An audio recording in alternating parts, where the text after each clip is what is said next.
Quick update on the Diddy trials. So yesterday was the defense team, aka Diddy's team, turn to cross-examine Cassie.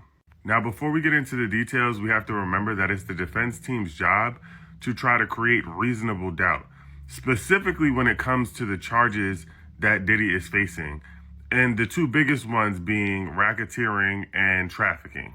Ultimately, what they did was try to paint a picture that Diddy was involved in all these things, but he was not running a huge criminal enterprise. So a lot of what they used yesterday were text messages to try to paint a picture that Cassie was a willing participant and that she wasn't coerced and she wasn't being forced into participating in freak-offs.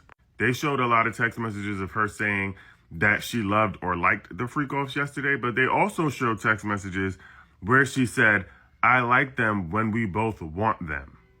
Now, they also talked about how Cassie was participating in the freak-offs while she was dating Kid Cudi. Now, they asked her why, and she said because it was her job. So to me, that makes it sound like there is some sort of enterprise or something that is happening, because it sounds like she was working for Diddy. But what the defense team also came with is that it seems like her and Diddy were both heavily on drugs, and maybe she was a little more dependent than he was. And I think that they're trying to go with this angle that if she was on drugs and it's okay for her to do what she did, then how come it's not okay with him for what he did?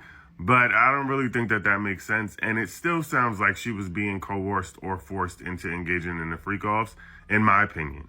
Now, they did say that there was a point where Diddy overdosed on opioids because it got so bad and he had to be rushed to the hospital. And I think that that was surprising for everybody to hear because nobody really knew about that. But I also, again, think that they're trying to paint a picture where it's like, yeah, he was doing all these things, but that doesn't mean that he's a criminal. Now, we obviously know that he's a criminal because we saw what he did to Cassie on the video, but we have to remember that he's not being brought up against domestic violence charges. So you can't really use that as a way to paint him as criminal.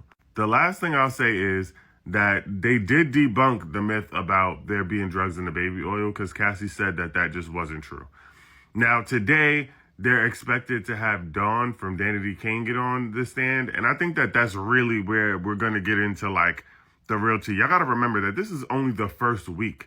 Like, we still got 7-8 weeks to go left of the trial. It's going to get crazy.